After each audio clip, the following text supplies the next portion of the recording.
but at its core is tightening the tier system, which is the industrial carbon price system here in Alberta, to a level of at least $130 with a pass price from there. What does that mean? It means more than a 6 times increase in the price, industrial price of carbon, from its effective level, which is much lower than the headline level, the effective level, to the level that's committed in the agreement. Sounds wonderful, doesn't it? That's the basis of my conversation with Chief Legal Counsel for the Alberta Prosperity Project, Jeff Rath. And Jeff has been on the show many times. We talked Wednesday evening, and when I spoke to Jeff, he was certainly under the impression that Premier Danielle Smith was going to take an active side in any referendum on the federalist side, instead of sort of being a neutral arbitrator. And we'll get into that. But we learned from year-end interview with Danielle Smith for highlights. This is a French language interview. She's not speaking French. She's speaking English. It's being translated. So we did our best to separate the translated English into French from the original English, so we can understand actually what Danielle Smith is doing. She's not really promising to take up the federalist cause in any referendum fight. She is basically saying a question will be asked, and she's not even sure about that. But let's listen to what she says. Referendums and also independence. There is a petition that got a lot of signatures. Yeah. That will be your decision if you want to bring it to a referendum as well. Mm-hmm. If there is a referendum with that question, a federalist question, will you take a stance for yes or no? I have taken a stance. Public position on that? Will you campaign? I have taken a stance on that. I mean, I was always skeptical that the petition campaign was the right thing to do, because if you ask a yes/no question, people are upset. I just want to remove Canada because the thing that was happening in Brexit, it was no. And so I felt like my job over the last confidently. And so we'll watch, see if the signatures are validated. And so I felt, but there is always a danger that the vote can go in an unexpected. And so I said that I support sovereignty within United Canada.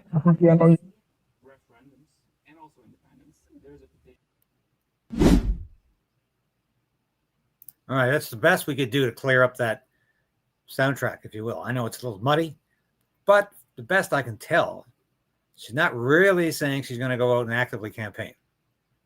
And she's not really saying what the referendum question is going to be. Probably the one about should Canada stay a part of Canada or always be a part of Canada.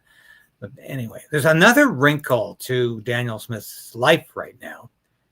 And she's been the latest target of these recall campaigns that are affecting about a dozen ridings in Alberta provincially. So there's been some talk, some scuttlebutt about a snap election. Danielle Smith cannot do a snap election right now because her party is really not unified. They liked her at the annual general meeting. They loved her speech, but an overwhelming majority of the membership, and especially the grassroots, the ones who do all the giving and the donating and the times, the labor and the loyalty, they're overwhelmingly in favor of independence. And that's going to lead to a very uncertain result in any provincial election that occurs right now. I know there's an argument to say do it now because you won't have to worry about the independence question for 4 years. But of course, you will have to worry about it. If there's a yes vote on Alberta going independent next fall, she's going to have to deal with it then. So let's listen to this interview with Jeff Rath, and I think you'll find it quite fascinating. So we have legal counsel for the Alberta Prosperity Project back with us today. And of course, Jeff was around last week. Jeff Rath, thank you for coming back on. We want to talk about last weekend's AGM for the United Conservative Party. But also, as we were speaking offline, I think you mentioned something a lot of us missed because this was a CBC French interview with Premier Danielle Smith. What happened? Well, after, because I checked the date because the interview was on the 28th of November. So that was the Sunday of the AGM weekend, right? So after hearing from 85% of her base that that the UCP was firmly in favor of independence and booed the MOU every time Danielle mentioned, the agreement with the federal government, Danielle did an interview with French CBC and told them in French that if she allows a referendum in Alberta, that she will be campaigning with the Federalists or for the Federalists. So all of this, there's been a lot of speculation within the Alberta independence movement in and around Danielle. Oh, she can't come out and announce yet. Oh, she's playing 4D chess. Oh, she's a really, really smart lady. She's just trying to prove that, that Confederation can't work and that Mark Carney's never going to give Alberta a fair deal. Oh, don't listen to what she says. Like, we're sure that she's on board with her base because we elected her leader of the UCP and we elected her premier. So surely she's not going to completely screw us over, right? Well, she announced to French CBC on Sunday that she intends to fully screw us over and that she's going to be campaigning with little Tommy the Commie Lukasik and Jason Kenney and standing shoulder to shoulder with all of the Federalists in Alberta, to campaign against in Alberta independence. So needless to say, I was completely shocked by this news. I think everybody within the independence movement, I think, has every reason to be shocked. I've been speaking to people, including Derek Smith with the Unacceptable Fringe, who has a 500,000 person following in Alberta. He's been giving her the benefit of the doubt and has actually been putting out a lot of really nice things about Danielle, saying, we got to trust her. She's going to do the right thing. Have some faith, right? Well, that faith has been completely shattered, right? I mean, the MOU was bad enough, but I honestly think that her now announcing for the Federalists and saying that she's going to be campaigning with Tommy Lukasik and Jason Kenney effectively puts an end to her political career in the province of Alberta. Well, that's just very interesting. I thought perhaps she might just sort of take a neutral back seat to this. I didn't really expect her to come out for Alberta independence. She spent a career as a Federalist. I don't really think that was an option for her. But I am a little bit shocked that she's going to play an active role because she just went through a convention that was clearly divided in terms of her not representing the separatist sentiments of a vast majority of that party. Well, I think she got away with that speech. What's that? Yeah, she got away without any serious repercussions because I think the speech was fantastic. It was exactly what a lot of people wanted to hear. People do like Danielle Smith, and the membership, even though they're saying, well, she doesn't really represent us on the independence question, they do like Danielle Smith. They do think she's done some great work on the conservative policy issues. She's delivered some of the goods. So I think that's how she got out of this. But then to go from that to saying, I'm going to stand with Jason Kenney? Yeah, and little Tommy the Commie Lukasik. According to her, she hates him. But I mean, I've suspected for months that she's secretly been working with Lukasik in the background, right? And and I think this just proves it. I mean, for her to come out and say that she's now working with little Tommy the Commie and the Forever Canadian folks against Alberta independence, I think says everything that you need to know about where she's at politically. The other thing is, and I think that this is, there are a lot of people that heard her speech on the weekend as saying, oh, we got it now. Danielle doesn't want to be Premier of Alberta anymore. She wants to be Prime Minister of Canada. Because right at the outset of the speech, she said, I was elected to fix Canada. And we're going, no, you weren't. Right? That wasn't even something you were campaigning on. You were elected by the people who elected you leader, who were overwhelmingly in favor of independence. And I can break it down. I mean, if you look at the last leadership vote where Danielle was elected, you had Travis Taves running. He was a Kennyite, so all of his supporters were Federalists. You had Rayjan Swanee running, for leader of the party. She's about as far left as you can go in the party without leaving the party and joining the NDP, right? Yeah. Hardcore left-wing red Tory Rayjan Swanee. Then you had Brian Jean, right, who expressly ran on the basis that he had the nerve to show up at a UCP, UCP at a APP leadership forum and tell all of the proponents of independence in that room that we were a bunch of idiots and that we could literally go screw ourselves because if he becomes leader, he would never, ever allow independence to happen. And then he proceeded to go forward campaigning on the basis that he was the only candidate that was brave enough to go into the separatist den and tell them that they were all idiots and that he was a federalist, right? So needless to say, all of Brian Jean's supporters were federalists, right? So that left Danielle Smith and it left Todd Loewen, right? So all of the people that voted, or most of the people that voted for Todd Loewen and Danielle Smith by elimination were people that favored a free and independent Alberta. So the people that elected her leader, overwhelmingly favored independence, right? The people that elected her premier overwhelmingly favored independence, but she's still saying, I'm elected to be the premier for all Albertans. No, you were elected by the people that elected you who are overwhelmingly in favor of independence. So if you don't want to be elected anymore, then I guess you can tell us all where we can go, and that you're now, campaigning with Tommy the Commie and Jason Kenney, and we all remember what happened to Jason Kenney. So, there's no doubt anymore now as to what side Danielle's on. I just think it's hilarious that she didn't have the guts to say it in English at the AGM, and that she had to sneak it in a French CBC interview on the Sunday following the AGM. And I also think the very fact that, she's sending, this mixed messaging, she's become Mark Carney, right? One message in English, one message in French. You got to listen to what she says in French to really understand what's going on, right? So, that tells me, a lot of us that, yeah, she wants to fix Canada. She's brushing up on her French, sucking up to French CBC and, and the Quebec vote. Why would she be doing that if she wasn't gunning for Poilievre's job? Well, that's fascinating. And I hadn't really heard that, but that's the scuttlebutt you're hearing, is that she's actually potentially thinking about replacing Poilievre, because she has put herself right now between Poilievre and Carney, because Poilievre is not on side, obviously, with this pipeline project. He's saying it's a pipe dream. It's nonsense, not going to happen. He's up in the House every day this week talking about how Carney doesn't really want it either. He hasn't made any sort of preparation for this.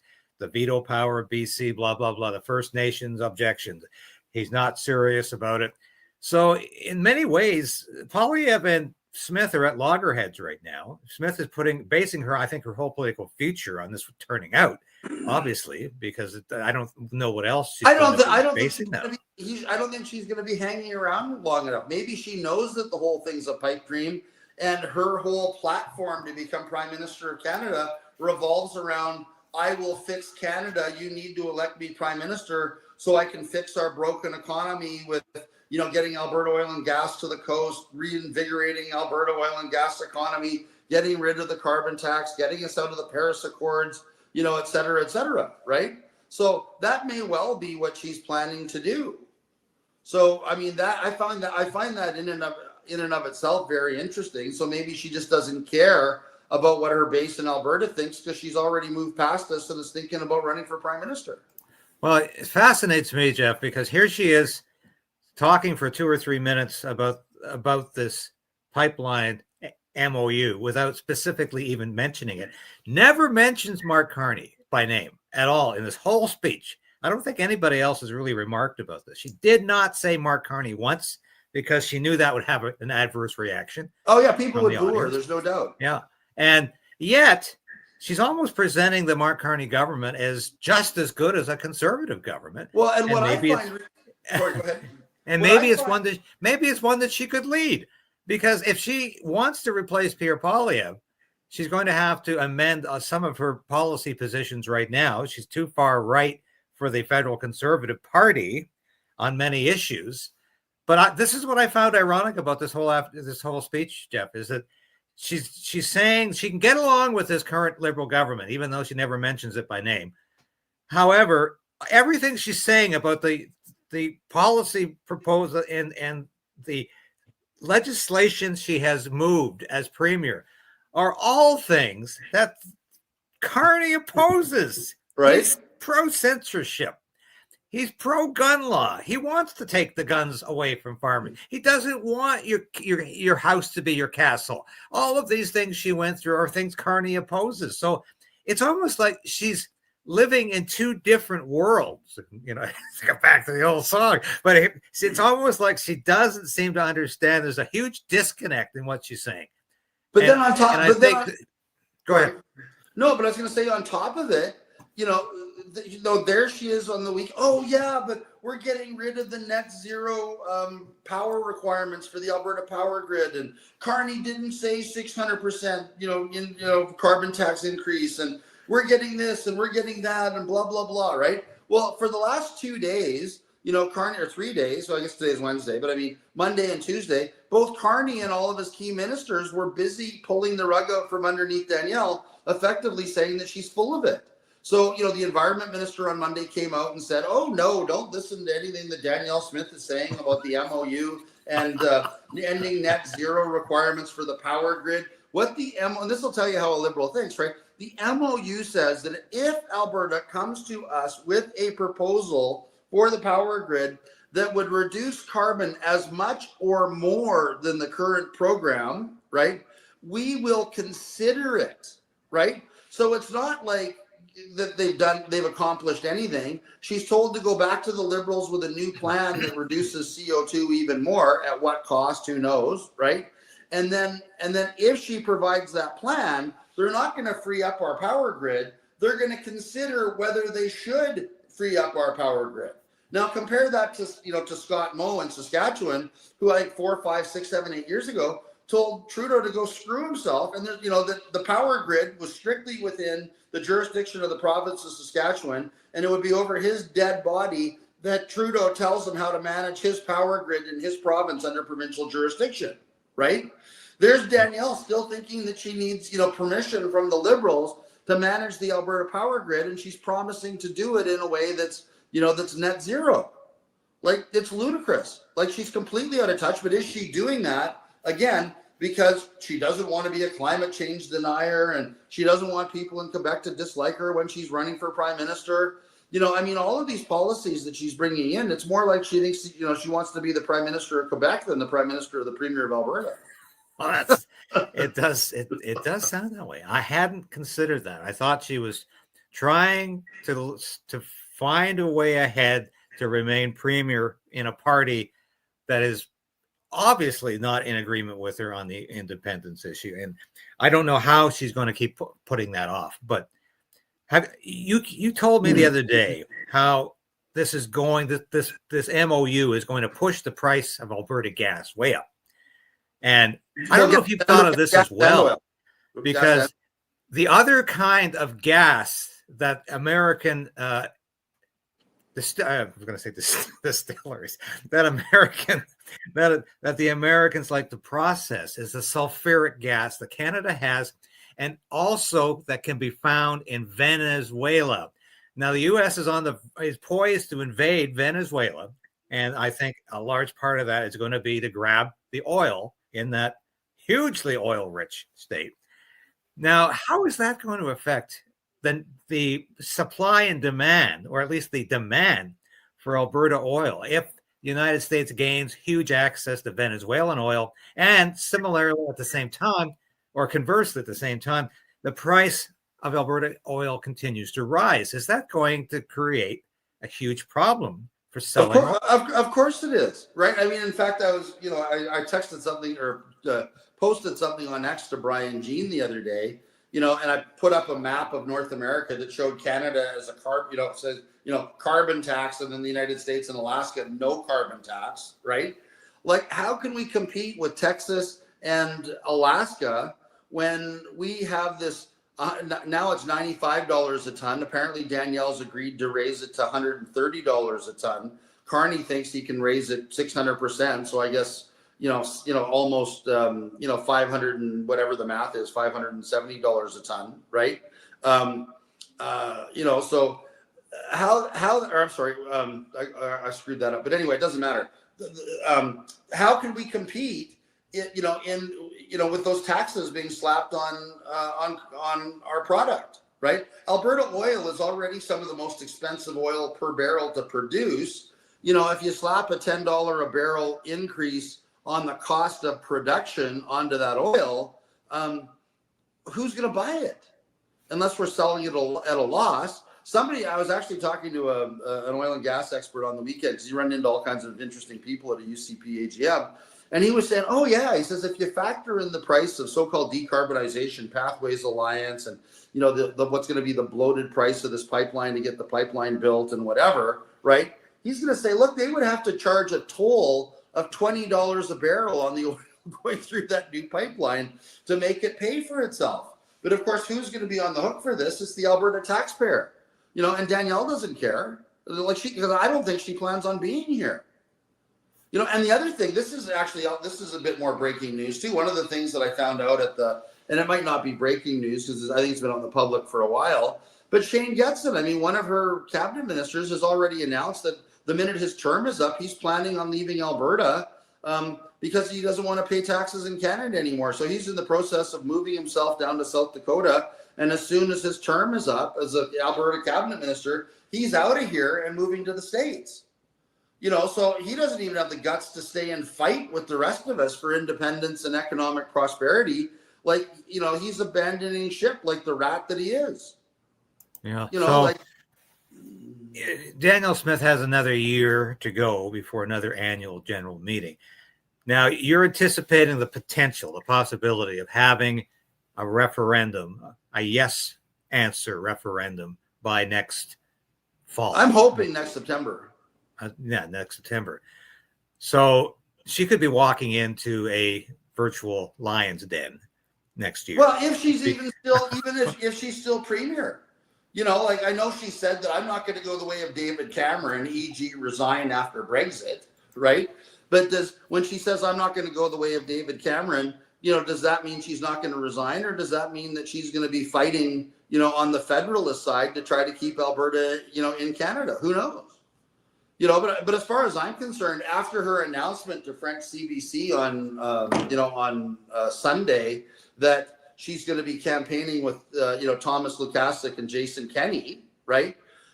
She's now completely out of touch and out of scope with her base. We proved it to her Friday night, and I think she has to resign. I'm firmly of the view that she now needs to resign. And I think, and again, that's probably why she didn't want to have any resolutions on the floor on independence, why she didn't want any votes on independence, why she didn't want any debates on independence, and why she passed a motion against that in advance of the UCP AGM, because, she was always planning on stabbing us in the back and campaigning for the Federalists, right? So she didn't want to be forced into a position where she has to resign because it's documented through, some sort of resolution or vote that 85% of her base are against her, right? So does the mechanism exist to have a leadership review prior to the next AGM? Does that mechanism exist? Yeah. 22 constituency associations in favor, or 2/3 of the board of directors. So, who knows? Maybe the board will start reading the writing on the wall. It depends on what kind of groundswell we're going to have in and around Danielle's announcement, that she's campaigning for the Federalists, and she's decided that she's siding with, Tommy Lukasik and Jason Kenney on independence. And, we'll see how her base feel about it. We know her base doesn't think much of Jason Kenney. I can tell you her base doesn't think much of Thomas Lukasik, right?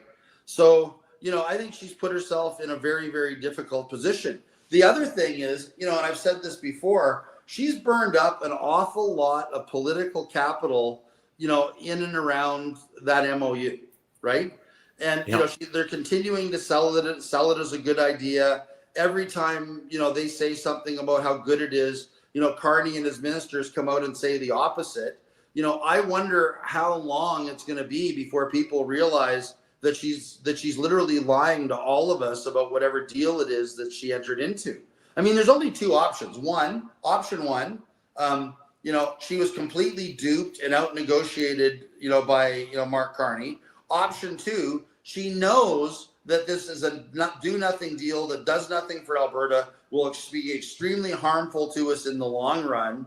And she's lying about it. So, she was either completely misled and duped, or she's lying to us, and neither one of them is a particularly good look on her. She's, she's either duplicitous or incompetent, and you just take your pick. Well, right? I can't see how she's going to withstand the groundswell from the membership if it's that overwhelmingly in favor of independence. It's just going to be a difficult road for her every day. And it would be like, if René Lévesque had been replaced by a Federalist in 1976 leading the Parti Québécois, and where are they going? I mean, it's just, the right? fit is not there anymore. Well, and on top of it, I was talking to Paul Saint-Pierre Plamondon the other day, right?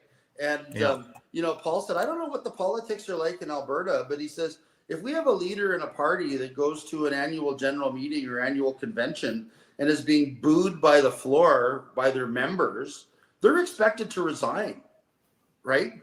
They no longer have the confidence of the membership, and we expect them to resign. And I think that's, I think that there's going to be lots of people asking that question. If you're so out of touch with your members and so out of touch with the people that elected you, what moral authority do you have left to, to lead the party? Sure, she can say, oh, but I got rid of, NDP gay porn in the school libraries, and I did this and I did that, and I'm going to let you kill people that wander into your house now. I've done all of that, right? Whether or not we stay in Canada is a very fundamental issue, right? It goes to how we want to be governed and how we intend to be governed on a going forward basis. And Danielle is completely out of sync with her party now. Getting back to that speech, though, do you not think she was somewhat resuscitated by the standing? She got 6 or 7 standing ovations while she was throwing out the red meat to the crowd. Oh yeah, I don't know what to say about that. My wife says even that term "red meat," it's like they're doing it on purpose, and they think we're all a bunch of dumb animals, right? And I think and obviously the crowd reacted that way. But I think when people really think about this and really think about the fundamental disconnect between Danielle and her party, she's got a real problem, because this isn't Jason Kenney's, let's go back a little bit. This isn't Ed Stelmach's Progressive Conservative Party. It's not even Jim Prentice's Progressive Conservative Party, the party that she crossed the floor to, right? This is an entirely new beast, and the membership in the grassroots is now more reflective of the old Wild Rose Party than it is reflective of the red Tory left-wing Progressive Conservative Party of Alberta that was led by Jim Prentice, right? A lot of those people are gone, right? So she's got a real problem, because her base, they might stand up and cheer for, no more gay porn in school libraries. I mean, who wouldn't cheer no more gay porn in school libraries? It was a no-brainer. The Supreme Court of Canada probably would, but yeah, well, whatever. I'm sure Naheed Nenshi wasn't cheering or wouldn't be cheering for that. But that's what we're dealing with, right? And then on top of it, I had a long conversation today with somebody, about the stuff that she was saying on gun rights. As a lawyer, I was very troubled with what she was saying, right? And keep in mind, I'm as pro-gun as anybody in Alberta. I, in fact, drafted licensing regulations for the Premier that were sent over this summer that have been looked at by the Department of Justice, Terry Bryant, the Chief Firearms Officer. I got, pretty good buy-in, across the board on these regulations that would, in fact, grant us all provincial licenses so we would have color of right to keep our firearms. But to simply tell people that you're going to tell the police not to press charges, you're going to instruct the prosecutors not to prosecute, people, whatever, it doesn't work. Because if you're holding on to prohibited weapons after the amnesty expires, by definition, you're a criminal. You can be, they have your name on a list. You can be arrested in Saskatchewan. You can be arrested in Manitoba, British Columbia, wherever. You can be arrested by Canada Customs when you come back into the country. It doesn't give a lot of us a lot of comfort to be told, it's okay, you'll be criminals, but we're not going to prosecute you. right? When there's a much better way to deal with this, which is issuing a license. The other thing that really troubled me is Danielle literally giving people legal advice, telling people, oh, don't worry about the criminal code and what it says about self-defense. If you accidentally leave your front door unlocked and some poor old soul wanders into your house because they're lost and they have Alzheimer's and this was their house 40 years ago, the minute they cross your lintel, you can plug them, right? Because if they're in your house, you have a hunting license to shoot anybody that crosses your doorstep for whatever reason without you actually being afraid for your life. Like, that's a problem. And then on top of it, to suggest that, to make the suggestion that she did without any nuance. I mean, say somebody decides because Danielle told them to, they could keep a loaded handgun in their bedside table. And if somebody wandered into their house or even broke into their house, but they're not armed, they're not necessarily a threat to you. You had the ability to lock yourself in your bedroom while you dial 911. You could still stand there with your gun. And if they tried to break through your bedroom door and attack you, you'd have every reason to shoot them. But just to suggest that you can walk into your living room, you see somebody in their living room that's not actually a threat to you. They're just as surprised to see you as you are to see them. But you can go bam, bam, bam, bam, bam, bam, and drop 6 into them and drop them on the floor. That's a problem. And I don't care what Danielle says. It's like the premier told me to kill him is not a defense known to law, right? Like, well, it's not. You're the lawyer, but I'm not convinced that the Alberta Sovereignty Act can just simply amend the criminal code in Canada without any pushback. No, of course not. But there is one way where Danielle could do that, right? And that is to support a free and independent Alberta. The minute Alberta was independent, we could control the criminal law. And if a government of an independent Alberta, wanted to enact a law, that was in effect the Castle Doctrine that said if somebody broke into your house, you were free to shoot them, then, you wouldn't be criminalized. But I'm telling you, as a Canadian lawyer of 34 years, of practice and experience, under Canadian law as it now stands, if somebody, breaks into your house, wanders into your house, happens to be in your house, and you shoot them because they're in your house, right?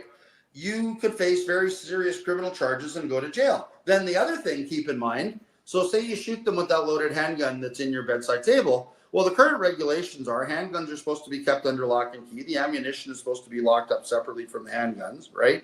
The very fact that you're keeping a loaded pistol in your bedside table, heaven forbid you have children in the house, but we're not going to go there. But let's just assume you're an adult living alone. The fact that you keep a loaded handgun in your bedside table, you're going to be charged with unsafe storage of a handgun. The RCMP would then have color of right because your whole house would be a crime scene to search your entire house. And I can guarantee you that if they found any other prohibited weapons in your house while they searched it, you would then have all the add-on charges of being an unlawful possession of prohibited weapons.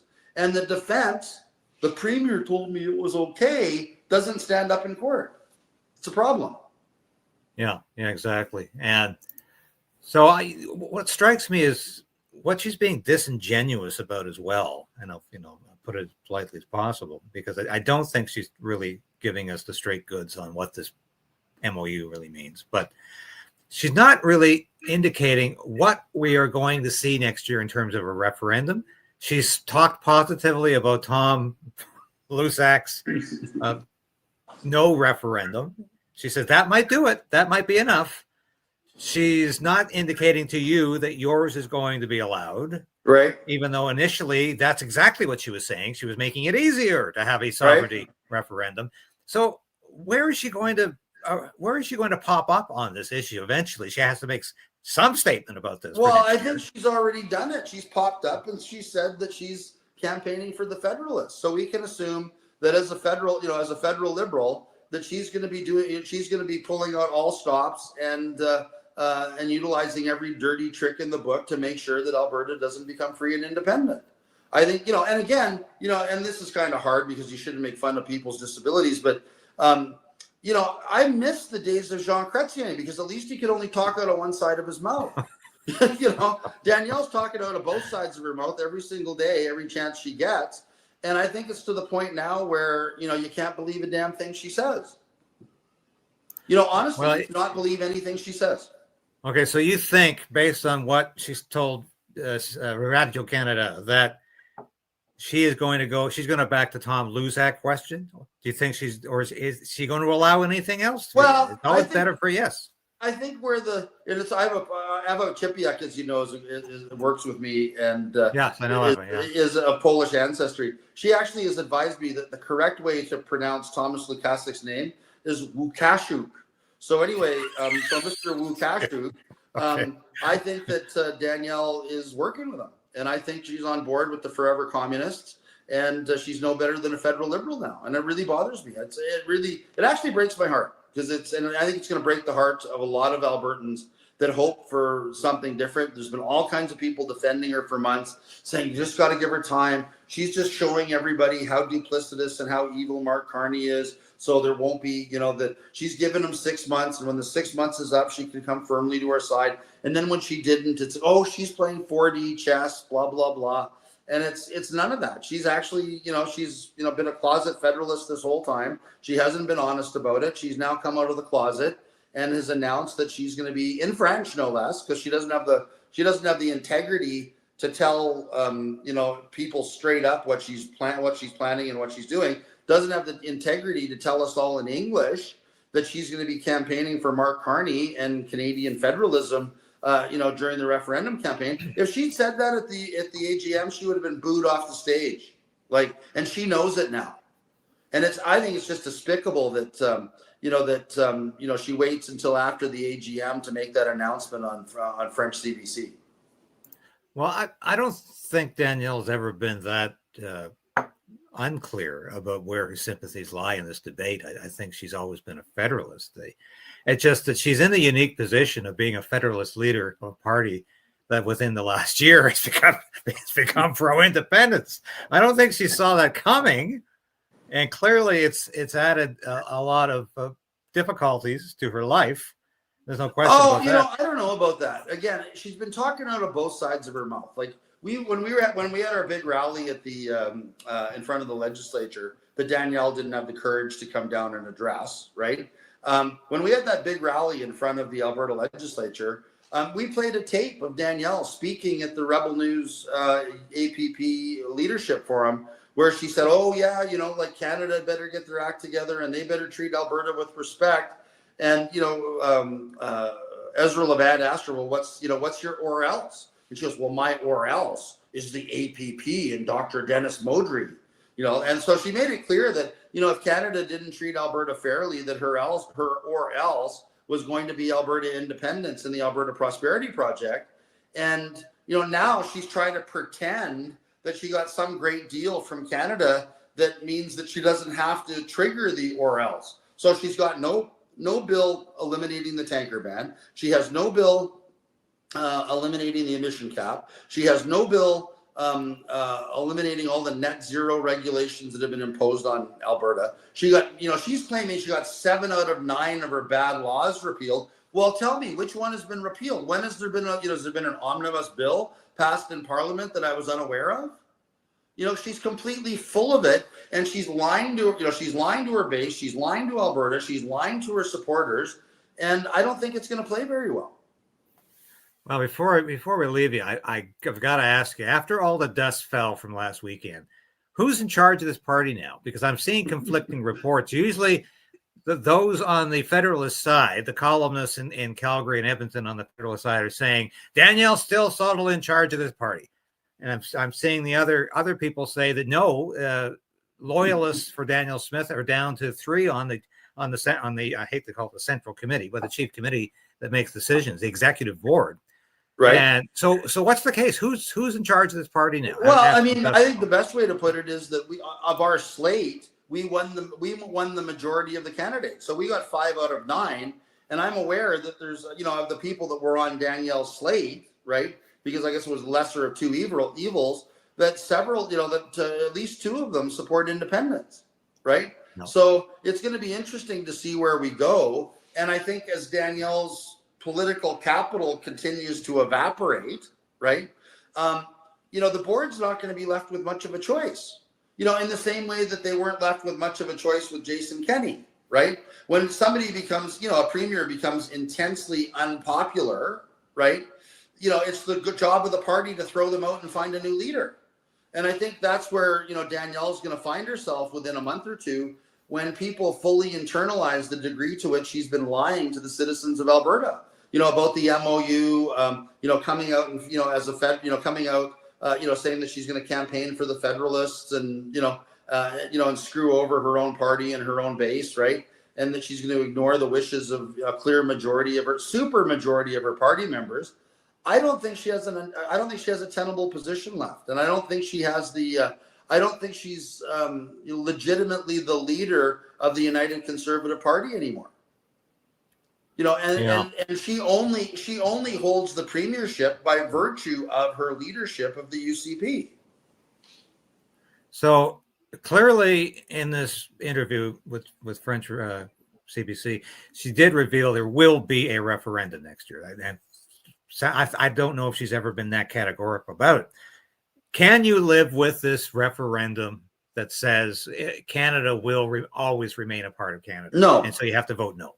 No, because it's not a constitutional question. And again, if she goes with Lukasek's question, that just goes to show that she's ignoring the wishes of her base and she's playing politics. She's going to, I said this on somebody else's politics, on a podcast. But it's like everybody needs to wake up to the fact that Danielle's constantly pissing on our heads and telling us it's raining. It's just, she's literally, completely misleading the people of Alberta, and she's doing everything she can to screw us every chance she gets. Like this whole idea of hers of having 6 referenda at the same time as a referendum on independence. It's completely unacceptable to us because, we want a constitutional question. Section 1 of the Referendum Act says that a constitutional question has to be a standalone question, right? And she won't commit to that. So that tells me that's why she's leaning towards using Lukashuk's question, right? Is so that it doesn't have to be a constitutional question that complies with the Clarity Act. Because she doesn't want to trigger any real obligations for Alberta to become independent. So I think Danielle probably understands that this other question is not going to fly. So it's almost like she's giving you a tacit agreement that, yes, you're going to get your referendum question next year. Well, we'll see. Can't trust her so far, right? So, what's the old say? And I wrote an article about this, when she was running for the leadership, and that's why I was supporting Todd Lowen and not Danielle for the leadership. Fool me once, shame on you. Fool me twice, shame on me. And I said, look, she literally is a person of very low character. She's the only person in the history of the Commonwealth to abandon the party that they were leading in advance of an election to cross the floor to the other side, right? And if she would do that, if she's so lacking in character and so lacking in loyalty to the people that elected her leader of that party, why should we expect any different from her this time around? She doesn't give a crap about anybody but herself. But of course, what you're describing as a lack of character, you might also say is evidence that she is a survivor because she's gotten through that Wild Rose part of her life. She did cross the floor. She got through that. I think a lot of people thought Danielle Smith is finished. She's no political future for her in Alberta. But we'll see. She is a survivor. I think Churchill said it when he went back to the Conservatives from the Liberals. He said, in politics, anybody can be a rat, but it takes a real political talent to be a re-rat. Right? So, I guess this is the re-rat phase of Danielle's life. But I hate to say it after this weekend. I think it's pretty apparent she's no Winston Churchill. Right. Well, she's more like, with her appeasement of the Federalists, she's more like Alberta's Neville Chamberlain. Well, that's an interesting analogy. But I think if the future continues to look this bleak, I think what we started talking about at the very beginning here might be the road she chooses to travel, which is to go into federal politics, where her views and opinions would be, I think, very well accepted by the federal Conservative Party if she just sort of her whole moderates them a bit. Her whole campaign would be based on they love me in Alberta and you've got to elect me as leader of the Conservative Party of Canada if you want to save Canada. I mean, I can hear all of her speeches now. The only real issue is how soon can we get rid of her, right? If that's what she's going to do. And, how quickly can we get somebody else in that can amend the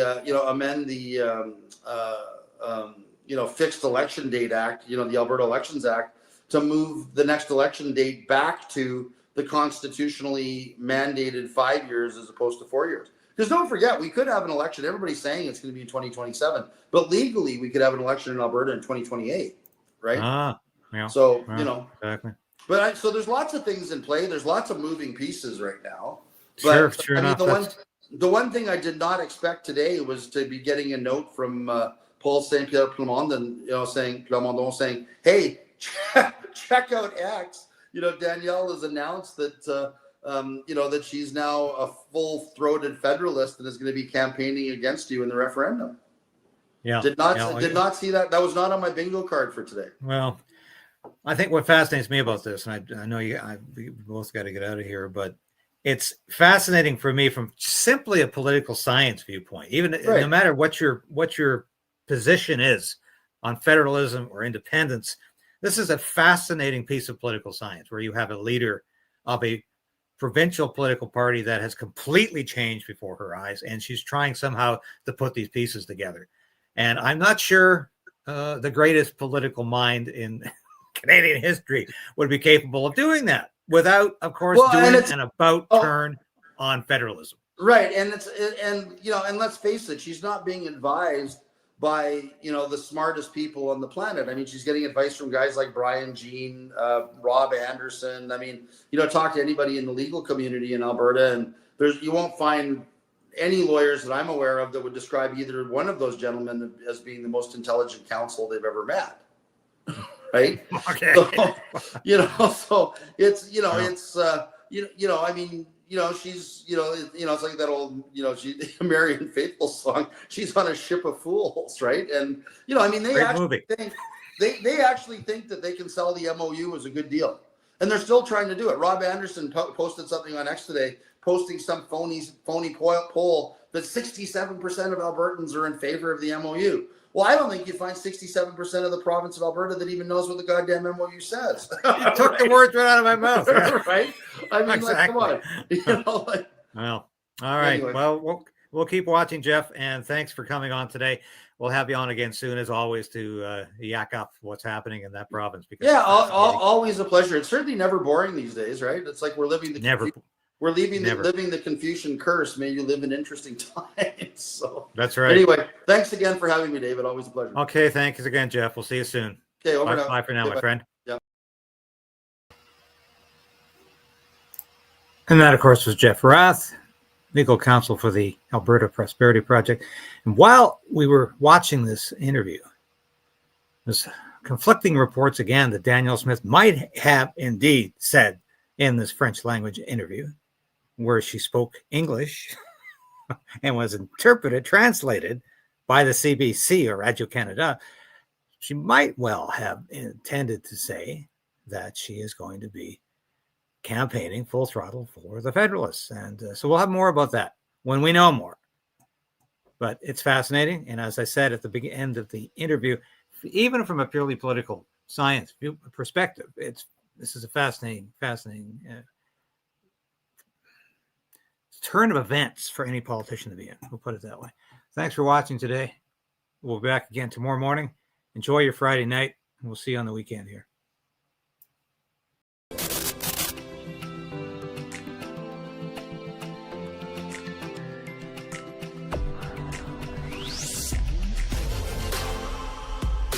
Thank you for sharing this station with your friends and family. Thank you for hitting that like button, because I tell you, we are fighting back in a way I've never had to before, because I'm going to keep this station on the air. I'm going to keep fighting for freedom. I'm going to keep fighting for justice and truth.